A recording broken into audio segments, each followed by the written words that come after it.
Motion chapter में आज का जो टॉपिक है वो है हमारा वेलोसिटी। कल हमने क्या पढ़ा था, स्पीड पढ़ा था, और उससे पहले क्या पढ़ा था हम लोगों ने, डिस्टेंस और डिस्प्लेसमेंट। इससे और स्टार्टिंग में हमने क्या पढ़ा था, मोशन के बारे में, रेस्ट के बारे में, स्टेशनरी मूविंग ऑब्जेक्ट पढ़ा था, और इसके साथ हम लोगों ने क्या पढ़ा था और बताओ, uniform motion, non uniform motion, motion के टाइप्स पढ़े थे हम लोगों ने, और इसके साथ हमने क्या पढ़ा था, फिजिकल क्वांटिटी पढ़ी थी। और ये बात हमने स्टार्टिंग में ही जाननी थी, लेकिन मैंने आपको बाद में बताया फिजिकल क्वांटिटी और दो तरह की होती है, स्केलर और वेक्टर। अच्छा, एक चीज मैंने आप लोगों को उस वक्त नहीं बताई थी, यूनिट के बारे में। जैसे मैं आपको अभी बता देता हूँ, यूनिट के बारे में समझ लेना।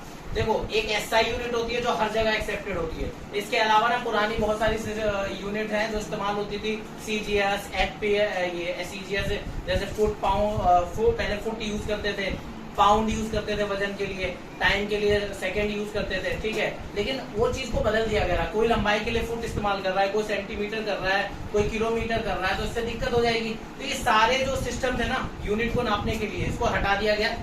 फिर और सीजीएस सिस्टम था, उसको हटा दिया गया। इन सबको हटाने का मतलब एक नए सिस्टम का इजाद हुआ, जिसे हम क्या बोलते हैं, एसआई यूनिट। एसआई सिस्टम बोलते हैं। एसआई सिस्टम का मतलब होता है सिस्टम है इंटरनेशनल। इसके बारे में मैंने आपको बताया था, इंटरनेशनल सिस्टम ऑफ यूनिट्स इसका मतलब होता है, ठीक है। अब मैं यहाँ जब यूनिट की बात करता हूँ तो देखो, जैसे मैं कहता हूँ 5 मीटर, तो 5 मीटर में मीटर क्या है, यूनिट है, ठीक है। और 5 क्या है आपका, उसका साइज है, कितना है, 5 है, 6 है, उसका साइज हो गया, ठीक है। और यहाँ पर ये जो हो गया वो हमारा क्या हो गया, मीटर, सेंटीमीटर, किलोमीटर, लीटर, ये सब क्या हो गया हमारे यूनिट्स हो गए। तो पार्ट थोड़ा सा था, मैंने कहा एक बार ब्रीफ कर दूं। चलो आज का टॉपिक स्टार्ट करते हैं। आज का टॉपिक क्या है हमारा, आज का टॉपिक है वेलोसिटी। तो मोशन में आज का जो टॉपिक हम लोग पढ़ने वाले हैं उसका नाम है वेलोसिटी। कल आप लोगों ने स्पीड पढ़ा था। स्पीड कैसी क्वांटिटी है, एक फिजिकल क्वांटिटी है, और उसमें कैसी क्वांटिटी है, वो स्केलर। वेलोसिटी भी एक फिजिकल क्वांटिटी है, लेकिन वो वेक्टर क्वांटिटी है, ठीक है। मैंने जब फिजिकल क्वांटिटी का मतलब आपको समझाया था, तो फिजिकल क्वांटिटी का मतलब क्या होता है, ऐसी क्वांटिटी जिसको नाप सको, मेजर कर सको, वो फिजिकल क्वांटिटी होगी। वेलोसिटी भी एक फिजिकल क्वांटिटी है, मतलब इसे भी मेजर कर सकती है। हमें क्या बताता है, वही कोई ऑब्जेक्ट कितना फास्ट है या कितना स्लो है, बहुत ज्यादा फास्ट है, बहुत स्लो है, सेम है। कहोगे फिर स्पीड और उसमें फर्क क्या हुआ, देखो फर्क यही है, स्पीड स्केलर थी, मतलब केवल मैग्नीट्यूड के साथ अटैचमेंट था उसका बस। लेकिन जो वेलोसिटी है वो मैग्नीट्यूड के साथ साथ किसका लेना देना, उसका डायरेक्शन के साथ, ठीक है। एक ओबीडिएंट बच्चा कह सकते हैं उसको, कि जिसको पता है मुझे मेहनत भी करनी है और साथ में मुझे रास्ता भी पता है कि कैसे स्कोर करना है। सेम ये वेलोसिटी वही बच्चा है, ठीक है। स्पीड वो बच्चा है, बस वो मैं क्या कहते हैं, बस एक टारगेट है, उसका कोई गोल नहीं है, कोई डायरेक्शन नहीं है, कोई दिशा नहीं है उसकी तरफ कि मैं इस दिशा में ऐसे जाके टॉप कर सकता हूँ, ठीक है। तो स्पीड वो है। वेलोसिटी लेकिन दूसरा बच्चा है जो जिसको अपनी दिशा पता है, मुझे कैसे टॉप करना है, कैसे मुझे स्कोर करना है, ठीक है। तो अब ऐसे रफली मैं कंपैरिजन कर रहा हूँ, लेकिन आप वेलोसिटी को समझ लो, वेलोसिटी एक वेक्टर क्वांटिटी है। क्या है, वेक्टर क्वांटिटी है। वेक्टर क्वांटिटी का मतलब क्लियर है, जिसमें मैग्नीट्यूड के साथ साथ क्या हो, डायरेक्शन। इसलिए मैंने यहाँ पहले मेंशन कर दिया, ठीक है। तो पहला फर्क तो यही समझ आ गया स्पीड से। तो आओ पहले वेलोसिटी की डेफिनेशन पे थोड़ा गौर करते हैं। Velocity of a body is the distance travelled by body per unit time in given direction. सबके दिमाग में एक क्वेश्चन आ रहा होगा कि भैया कल भी तो आपने यही बताया था, स्पीड में, स्पीड का मतलब होता है डिस्टेंस अपॉन में टाइम टेकन। यहाँ पर भी तो वही है, लेकिन एक बात करोगे ना, इन गिवन डायरेक्शन मिल गया, लेकिन कल की डेफिनेशन में बात नहीं थी। तो distance in a given direction और अपॉन में टाइम टेकन हो रहा है, तो ध्यान से समझो, distance in a given direction, distance in a given direction, ये देखो यहाँ distance in a given direction की बात हो रही है ना। ये जो distance in a given direction का मतलब पता है क्या होता है, डिस्प्लेसमेंट नहीं होता। हमने जब डिस्टेंस और डिस्प्लेसमेंट पढ़ा था, तो डिस्प्लेसमेंट में क्या चीज थी, डिस्टेंस तो रह ही रहा था, जो दूरी से तय करी प्लस डायरेक्शन। तो डिस्टेंस किसी डायरेक्शन में है अगर पर्टिकुलर, तो उसको हम क्या बोलते हैं, और डिस्प्लेसमेंट, ठीक है। तो वेलोसिटी को मतलब distance travel in a given direction upon में time taken to cover that distance. मतलब एक डिस्टेंस ट्रेवल करा बॉडी ने किसी पर्टिकुलर डायरेक्शन में, और उसको कवर करने के लिए जो टाइम लगा, अगर आप दोनों को डिवाइड करते हो तो जो आपको मिलेगा वो वेलोसिटी मिलेगी। यहाँ पर जो चीज अलग है वो है डायरेक्शन, क्योंकि जो वेलोसिटी हो कैसी यूनिट है, कैसी क्वांटिटी है, मतलब वेक्टर क्वांटिटी है। अब देखो इसी के आधार पे अगर ऐसा है distance travel in a given direction बात है, तो इसको मैं ना वेलोसिटी को एक और तरीके से डिफाइन कर सकता हूँ। देखो, velocity of the body can also be defined as the displacement produced per unit time। मतलब मैं वेलोसिटी को ये भी कह सकता हूँ डिस्प्लेसमेंट प्रोड्यूस्ड या divided by per unit time. तो मतलब ये वाली चीज को हटा के मैं क्या लगा सकता हूँ, उसकी जगह डिस्प्लेसमेंट लगा सकता हूँ, क्योंकि इसका मतलब क्या होता है, डिस्प्लेसमेंट ही होता है। ठीक है, तो डिस्प्लेसमेंट मतलब क्या है, distance travel in a given direction को ही हम लोग क्या बोलते हैं, डिस्प्लेसमेंट बोलते हैं। ठीक है, तो velocity equal to displacement upon में टाइम टेकन। जहां पर इसको अगर मैं फॉर्मूले से शॉर्ट में लिखूं तो देखो, v मतलब हो गया वेलोसिटी, डिस्प्लेसमेंट का s हो गया, टाइम टेकन का t हो गया। जहां पर v मतलब वेलोसिटी है, s मतलब डिस्प्लेसमेंट और t मतलब टाइम टेकन है। कोई दिक्कत है यहाँ तक, ये बताओ मेरे को। और अब मैं आपको बता दूं, distance travel in a given direction को ही हम लोग क्या बोलते हैं, डिस्प्लेसमेंट। आप समझोगे, जब डिस्टेंस और डिस्प्लेसमेंट हम लोगों ने समझा तब भी बताया था, अगर कोई डिस्टेंस किसी बॉडी ने ट्रेवल करा है और कोई डायरेक्शन भी साथ में मेंशन हो जाएगी तो उस चीज को मैं क्या कह सकता हूँ, distance with direction in a given direction is called displacement. ठीक है, तो यही बात यहाँ पर रिप्लेस करी हुई है। तो अगर आपके पेपर में क्वेश्चन आता है व्हाट इज वेलोसिटी, तो आप पता है कौन सा प्रेफरेंस दोगे, ये वाला, ये वाला आप लिखना, आपको मार्क्स मिलेंगे। ये लिख के ये फॉर्मूला लिख देना, you will get the marks. Okay, ठीक है। तो देखो, हमने यहाँ तक अभी समझ लिया वेलोसिटी क्या होती है, उसका फॉर्मूला क्या होता है, उसकी डेफिनेशन क्या होती है। आगे बढ़ते हैं वेलोसिटी के बारे में। SI unit of velocity is metre per second. जैसी स्पीड की एसआई यूनिट वेलोसिटी की भी यही होती है, बस फर्क यही है, वो वेक्टर क्वांटिटी है वेलोसिटी, तो डायरेक्शन का भी इन्वॉल्वमेंट होगा। ठीक है, तो मीटर पर सेकंड है, और जिसको हम किससे दिखाते हैं, m+s से या ms-1 से। मेरे ख्याल से मैंने कल आपको बता दिया था m-1 क्यों आया। ठीक है, वेलोसिटी की बात करें तो वो वेक्टर क्वांटिटी ऑलरेडी सबसे पहले ही टॉप पे मैंने बता दिया।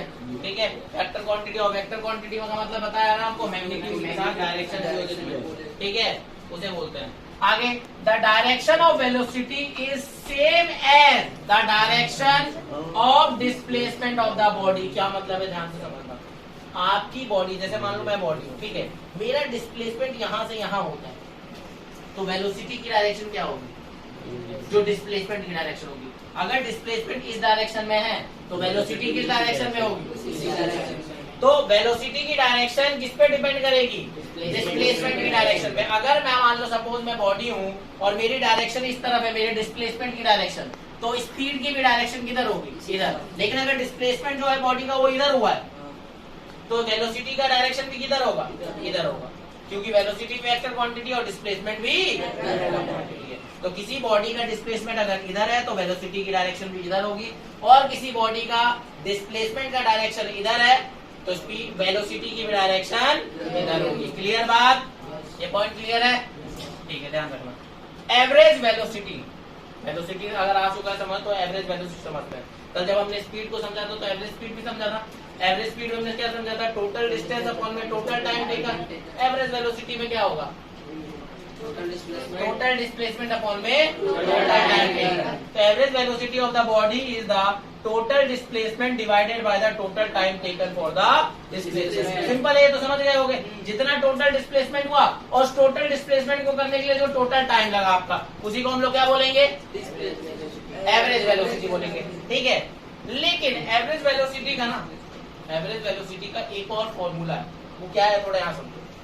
ये तब यूज होता है जब आपको दो तरह की वेलोसिटी दे दे, डिस्प्लेसमेंट आपको ना पता चले। मान लो अगर आपको टोटल डिस्प्लेसमेंट पता है और टोटल टाइम पता है, तब तो आप बेझिझक क्या निकालो, इससे एवरेज वेलोसिटी निकाल लो। लेकिन सपोज करो कि एक ऐसी कंडीशन आती है जहां पे आपको इनिशियल वेलोसिटी पता है, किसी बॉडी का शुरुआती वेलोसिटी, कि शुरू में कोई बॉडी 5 मीटर पर सेकंड से चल रही थी, अब वो 15-20 मीटर पर सेकंड से चल रही है। पहले क्या थी, 5 मीटर पर सेकंड चल रही थी, अब वो 20 मीटर पर सेकंड चल रही है। ये क्या हो गया, डिस्प्लेसमेंट तो पता ही नहीं है, टाइम भी नहीं पता है, कैसे निकालेंगे। तो उसके लिए ये फॉर्मूला इस्तेमाल होगा। मैंने क्या बोला, अगर आपको शुरू वाली वेलोसिटी मतलब स्टार्टिंग में जो वेलोसिटी, उसको क्या बोलते हैं, इनिशियल वेलोसिटी। जो बाद में आपको बताई जाती है उसे कहते हैं final velocity. Initial velocity 5 plus final velocity हमारे केस में भी क्या थी, 15। तो 5 + 15 डिवाइडेड बाय 2 कितना हो जाएगा, 20/2 यानी ये 10। तो वो मेरी क्या आ गई, एवरेज वेलोसिटी। तो जब आपको किसी बॉडी का इनिशियल वेलोसिटी मतलब स्टार्टिंग में जो वेलोसिटी है, शुरुआत में जो है वो बता दे, और बाद में जो है वो बता दे, तो शुरू वाली वेलोसिटी को इनिशियल वेलोसिटी कहते हैं और बाद वाली वेलोसिटी को फाइनल वेलोसिटी कहते हैं। ठीक है, उन दोनों को जोड़ो और 2 से डिवाइड कर दो, तो आपको क्या मिल जाएगा। इस केस में ऐसे ही करना, जब आपको इनिशियल और फाइनल वेलोसिटी पता हो तो आप दोनों को जोड़ के 2 से डिवाइड कर दें, तब उसे हम क्या बोलेंगे, एवरेज वेलोसिटी। इस केस के लिए अब यहाँ पर ध्यान से समझना थोड़े सिंबल को। एवरेज वेलोसिटी का सिंबल होता है v के ऊपर बार, इक्वल टू में u प्लस v। u का मतलब इनिशियल वेलोसिटी, v मतलब फाइनल वेलोसिटी। याद रख लो, u मतलब इनिशियल, आगे इक्वेशन ऑफ मोशन में भी काम आएगा ये। u मतलब इनिशियल वेलोसिटी, v मतलब फाइनल वेलोसिटी अपॉन में 2। यहाँ पे लिख भी दिया है v बार का मतलब क्या है, u मतलब क्या है, v मतलब क्या है। कोई दिक्कत है यहाँ पर? ठीक, कोई डाउट है तो बताओ मेरे को। चलो देखो एक चीज यहाँ पर ना रह गई है बच्चों, ये देखो ये वाली लाइन मैंने आपको एक्सप्लेन नहीं करी है। If the velocity of the body is changing continuously, अगर कोई बॉडी है उसकी वेलोसिटी लगातार बदल रही है, लेकिन जो बदल रही है ना वो यूनिफॉर्म रेट से बदल रही है। यूनिफॉर्म रेट से बदलना क्या होता है? अगर कोई बॉडी की वेलोसिटी यूनिफॉर्म रेट से बदलती है तो पहले हम उसे कहते हैं कि यूनिफॉर्म एक्सेलरेशन है। एक्सेलरेशन मेरा यूनिफॉर्म, ये एक्सेलरेशन का मतलब क्या होता है अभी हम लोग समझेंगे, ठीक है। एक्सेलरेशन का मतलब मैं आपको शॉर्ट में मतलब बता दूं तो टाइम के हिसाब से पर यूनिट टाइम में वेलोसिटी का चेंज होना, ठीक है। Rate of change of velocity को हम लोग क्या बोलते हैं? एक्सेलरेशन बोलते हैं। मतलब वेलोसिटी में बदलाव आना पर यूनिट टाइम में, उसी को हम एक्सेलरेशन बोलते हैं, ठीक है। तो जब भी वेलोसिटी चेंज होगी पर यूनिट टाइम के हिसाब से एक्सेलरेशन प्रोड्यूस होगा। लेकिन आपका जो एक्सेलरेशन है वो यूनिफॉर्म है। इसका मतलब क्या होता है मैं आपको थोड़ा समझाता हूँ कि अगर कोई बॉडी अपनी वेलोसिटी बदल रही है, एग्जांपल समझो पहले सेकंड में वेलोसिटी थी बॉडी की 5 मीटर पर सेकंड, दूसरा सेकंड बीता 10 मीटर पर सेकंड हो गई, तीसरा सेकंड बीता कितनी हो गई है? 15 मीटर पर सेकंड हो गई, चौथा सेकंड बीता अब कितनी हो गई है? 20 मीटर पर सेकंड हो गई है, ठीक है। पांचवा बीता कितने हो गई? 25 मीटर। अच्छा एक देखो हर सेकंड में कितनी मीटर पर सेकंड स्पीड? 5 मीटर पर सेकंड की जो रफ्तार है वो चेंज हो रही है। मतलब जो चेंज हो रहा है, वेलोसिटी बदल रही है हर सेकंड 5-5 मीटर। पहले 5 थी, फिर 10 हो गई, फिर 15 हो गई, फिर 20 हो गई। लेकिन जो बदलाव आ रहा है वो देखो ना 5-5-5-5 का आ रहा है। तो अगर आपकी वेलोसिटी में जो चेंज है वो इक्वल अमाउंट से होता है पर टाइम इंटरवल में, अगर इक्वल अमाउंट से आपकी वेलोसिटी चेंज होती है हर टाइम इंटरवल में, जैसे मैंने आपको यहाँ बताया 5 के बाद 10 हुआ, 10 के बाद 15 हुआ, लेकिन चेंज कितने का आ रहा है? 5-5-5 का। तो यहाँ पर वेलोसिटी कैसे रेट से बदल रही है? यूनिफॉर्म रेट से। और जब भी वेलोसिटी यूनिफॉर्म रेट से बदलती है उसे हम यूनिफॉर्म एक्सेलरेशन कहते हैं। तो मैंने आपको अभी इससे पहले यही बताया कि अगर आप किसी बॉडी का एवरेज वेलोसिटी निकालना चाहते हो, अगर आपकी बॉडी में शुरुआती वेलोसिटी और बाद की वेलोसिटी, सपोज कर लो मैं बाइक से कहीं निकला, ठीक है। मैं अभी जब मैं निकला था, मान लो उस समय मैंने अपनी स्पीड चेक करी वो 5 मीटर पर सेकंड थी, ठीक है। कुछ टाइम के बाद मेरी जो वेलोसिटी है वो 20 मीटर पर सेकंड या 25 मीटर पर सेकंड पहुंच जाती है। तो उसकी मैं एवरेज वेलोसिटी कैसे निकालूंगा? दोनों का सम कर दूंगा, इनिशियल प्लस में फाइनल डिवाइडेड बाय 2 कर दूंगा। और ये यहाँ पर समझाने का मतलब क्या था कि जब आपकी बॉडी यूनिफॉर्म एक्सेलरेशन में है, वो कंडीशन आपके पास है, तो आप क्या कर सकते हो? ये चीज निकाल सकते हो। उस केस के लिए एवरेज वेलोसिटी निकालने का ये आपका फॉर्मूला है, जहाँ पे आप ये अप्लाई कर सकते हो यूनिफॉर्म एक्सेलरेशन वाले केस के लिए। जब आपकी वेलोसिटी यूनिफॉर्म रेट से चेंज होगी, यूनिफॉर्म रेट से मतलब इक्वल अमाउंट से वेलोसिटी पर यूनिट टाइम में चेंज हो रहा है, उसे यूनिफॉर्म रेट, यूनिफॉर्म एक्सेलरेशन कहते हैं। आई बात समझ? तो देखो अभी हम लोगों ने क्या पढ़ा? स्पीड के बारे में। स्पीड तो हमने कल पढ़ लिया था। वेलोसिटी पढ़ा, एवरेज वेलोसिटी पढ़ा, उसका फॉर्मूला, एसआई यूनिट वगैरह सब पढ़ लिया। कंसेप्ट आपको क्लियर हो चुका है। अगर वो क्लियर हो चुका है तो आइए एक क्वेश्चन करते हैं, ठीक है। एक क्वेश्चन फिर देखो और क्वेश्चन है, ये एवरेज स्पीड और एवरेज वेलोसिटी का क्वेश्चन है और ये स्पीड और वेलोसिटी का। तो देखो एक पर्सन है, वो अपने घर से दुकान की तरफ जाता है, फिर दुकान से क्या है घर की तरफ आता है। क्वेश्चन में बोला हुआ है, ठीक है। एक पर्सन है वो अपनी शॉप के पास, मतलब पर्सन जो है वो शॉप पे गया और शॉप से वापस घर की तरफ आया। तो यहाँ से यहाँ गया और वापस यहाँ से यहाँ आया, ठीक है। कह रहा है कि ये जो उसने करा है इस केस में एवरेज स्पीड और है, क्या निकालो? Average velocity. तो अब देखो सबसे पहले एवरेज स्पीड निकालते हैं। अब सभी आप मेरे को बताना है एवरेज स्पीड का formula. Total distance upon very good total time. अगर आप यहाँ पर देख सकते हो तो घर और दुकान के बीच की दूरी 100 मीटर है और यहाँ से वहां ट्रेवल करने में 50 सेकंड लगते हैं। पिक्चर में मेंशन है, क्वेश्चन में नहीं है लेकिन यहाँ मेंशन दिया हुआ है। तो आप खुद सोचो कि टोटल डिस्टेंस कितना होगा? 100 प्लस 100 अपॉन में टाइम हुआ 50 प्लस 50, तो 200 अपॉन में क्या हुआ? 100, जो कि कट के कितना आएगा? 2 मीटर पर सेकेंड। ये हमारी क्या हो गई? Average speed. अब एवरेज वेलोसिटी निकालते हैं। एक बात बताओ मुझे, यहाँ पर एवरेज वेलोसिटी का फॉर्मूला कौन बताएगा डिस्प्लेसमेंट के रिस्पेक्ट के हिसाब से?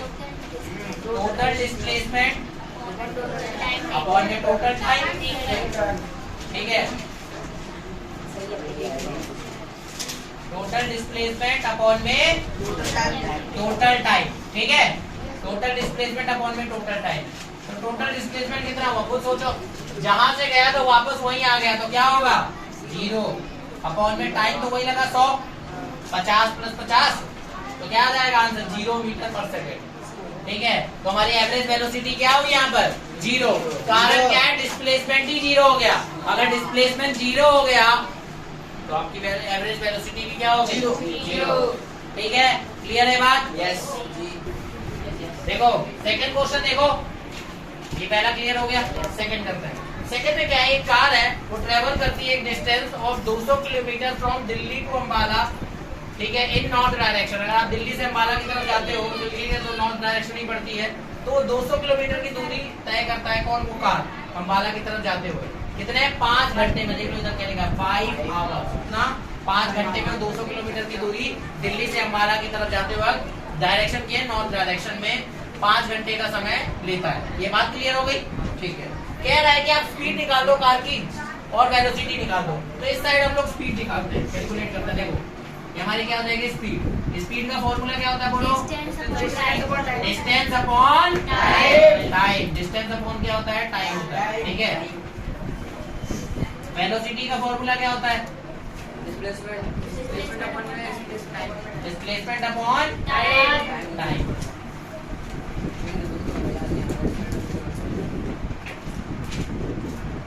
और स्पीड की अगर मैं बात करूं तो डिस्टेंस कितना है मेरा 200 किलोमीटर, उसको ट्रेवल करने के लिए कितना टाइम लगा है 5 आवर्स, ठीक है। तो अगर आप इसे कट करो तो 40 किलोमीटर पर आवर, ये क्या हो जाएगी आपकी क्या वेलोसिटी निकालो। वेलोसिटी कैसे निकलेगा? डिस्प्लेसमेंट कितना है हमारा 200 है, क्योंकि एक फिक्स डायरेक्शन में हम लोग चल रहे थे, ठीक है। और टाइम कितना लगा 5,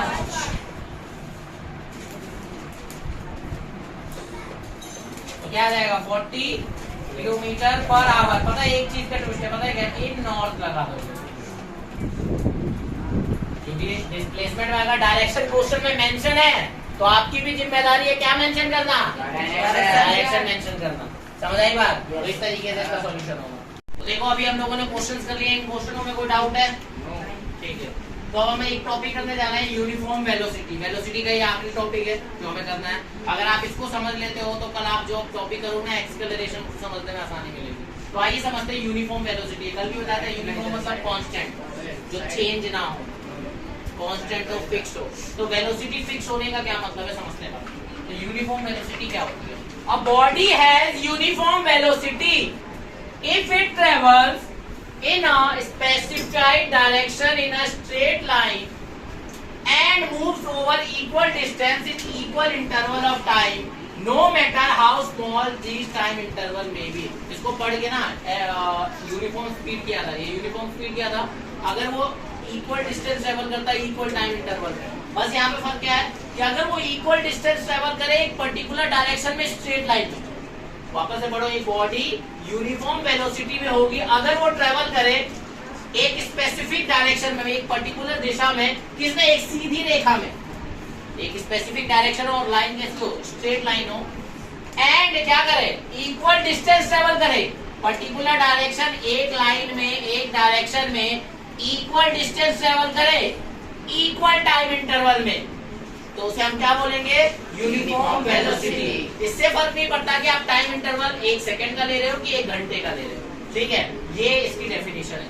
अगर आपको यूनिफॉर्म स्पीड के बारे में पता है तो उसमें ये बताया था इक्वल डिस्टेंस ट्रेवल इन इक्वल टाइम इंटरवल। वहां पे एक चीज की बात नहीं करी थी, डायरेक्शन की। यहाँ क्या बोला है? Equal distance in equal time interval. अगर बॉडी कवर कर रही है, एक चीज और जोड़नी है इसमें, in a given direction in a straight line, तो मैं उन्हें यूनिफॉर्म वेलोसिटी बोलूंगा, क्योंकि मैग्नीट्यूड के साथ डायरेक्शन लेना पड़ेगा, ठीक है। तो ये हमारा क्या है? Uniform velocity. सभी एक बार रीड करेंगे तो अपने आप ये बात समझ आ जाएगी जो मैंने बताया। इसका मतलब यहाँ से लेके यहाँ तक का मतलब यही है, ठीक है। आगे next point, the velocity of the body, body की जो वेलोसिटी है कैन बी चेंज, उसे बदला जा सकता है, और या वी कैन से डेट, हम ये कह सकते हैं, we can say it become, या हम ये कह सकते हैं कि वो नॉन यूनिफॉर्म बन जाएगी। कहने का मतलब है किसी बॉडी की वेलोसिटी बदल सकती है, इसका मतलब क्या हुआ कहने का, कि वो नॉन यूनिफॉर्म हो गई। देखो अगर बॉडी की वेलोसिटी नहीं बदलती तो ये यूनिफॉर्म है, लेकिन अगर बॉडी की वेलोसिटी बदल सकती है, बदल रही है, हम क्या कहेंगे कि वो नॉन यूनिफॉर्म है, ठीक है। या वेरिएबल है, जो बदल रहा है उसे क्या बोलते हैं, वेरिएबल। बाय टू वेज, तो दो तरीकों से वेलोसिटी बदल सकती है। देखो वापस से, velocity of the body can be change, और we can say that it become non uniform by two veg.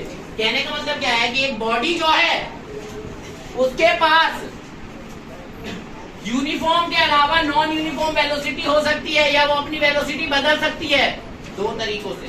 कौन से दो तरीकों से, by changing the speed of the body, या तो वो बॉडी की स्पीड बदल ले, कहने का मतलब है वेलोसिटी का जो मैग्नीट्यूड होता है उसको बदल ले, स्पीड बदल ले, ठीक है, या फिर अपनी स्पीड वही रखे, 10 मीटर पर सेकंड तो वही रखे, 20 मीटर पर सेकंड तो वही रखे, लेकिन डायरेक्शन चेंज हो जाए तो भी वेलोसिटी यूनिफॉर्म नहीं रहेगी, वो क्या हो जाएगी, नॉन यूनिफॉर्म। कहने का मतलब ये है कि यूनिफॉर्म वेलोसिटी तभी तक है जब तक उसकी डायरेक्शन नहीं बदल रही और स्पीड यानी कि वेलोसिटी का मैग्नीट्यूड नहीं बदल रहा। अगर इन दोनों में से कोई भी एक चीज बदली तो वेलोसिटी यूनिफॉर्म से क्या हो जाएगा, नॉन यूनिफॉर्म। तो किसी भी बॉडी की वेलोसिटी नॉन यूनिफॉर्म कब होती है, जब वो या तो उसकी स्पीड यानी कि उसका मैग्नीट्यूड बदल जाए, स्पीड वाला वेलोसिटी का मैग्नीट्यूड बदल जाए, या फिर उसकी क्या बदल जाए, डायरेक्शन बदल जाए। कोई क्लियर को डाउट यहाँ तक? अगर आपको ये बात क्लियर हो गई तो एक बात दिमाग में रख लेना कि जब भी बॉडी की वेलोसिटी बदलेगी एक नई क्वांटिटी का आगाज होगा जिसे हम एक्सेलरेशन बोलेंगे, क्योंकि वेलोसिटी में अगर चेंज आता है तो एक नई चीज, एक वेलोसिटी में चेंज आने को हम कुछ कहते हैं पर यूनिट टाइम में, उसको कहते हैं एक्सेलरेशन। वो हम पढ़ेंगे कल की क्लास में। अगर आपको ये मुद्दा समझ आया है, क्योंकि कल की क्लास में जब मैं आपको पढ़ाऊंगा उसको एक्सेलरेशन को पढ़ाऊंगा तो उसके लिए आपको यहाँ तक की बात पूरी अच्छे से रिवाइज होनी चाहिए। तो आपको क्या करना है, सभी सुन ले, जो यहाँ ऑफलाइन प्रेजेंट है वो भी और जो ऑनलाइन प्रेजेंट है वो भी, ठीक है। दोनों को यही कहना चाहूंगा कि जितना मैंने मोशन में अब तक पढ़ाया है स्टार्टिंग से रिवाइज करके आए पूरा, क्योंकि कल की क्लास में स्टार्ट होने वाला है एक्सेलरेशन, ठीक है। तो अगर आप नहीं रिवाइज करके आएंगे तो आप एक्सेलरेशन पकड़ नहीं पाएंगे एक्सेलरेशन को समझने के लिए, ठीक है। एक्सेलरेशन है और एक्सेलरेशन को समझना बहुत जरूरी है, ठीक है, उसके बिना आपका काम नहीं चलेगा, ठीक है। तो उसके लिए आपको क्या करना है, अभी स्टार्टिंग से लेके पूरा इस टॉपिक तक का पूरा रिवाइज करना है। मैं पीडीएफ आपको अभी पूरा यहाँ तक का शेयर कर दूंगा, स्टार्टिंग से लेके एक पीडीएफ बना के ऑनलाइन ऑफलाइन जो भी है उनके लिए एक पीडीएफ शेयर कर दूंगा आपको व्हाट्सएप पे, उसको देख लेना, ठीक है। स्टार्टिंग से लेके अभी तक का होगा, अपने नोट भी एक बार टैली कर देना, अगर कुछ उसमें कोई गड़बड़ हो या कुछ भी तो रिवाइज मार लेना, एक साथ मिल जाएंगे, ठीक है। अब टू कहाँ तक, यूनिफॉर्म वेलोसिटी। यहाँ पर हिंट आ चुका है एक्सेलरेशन का कि चेंज कैसे हो सकती है, कोई भी एक तरीके से। अब चेंज होगी तो क्या चीज आएगी रोल में, एक्सेलरेशन, ठीक है।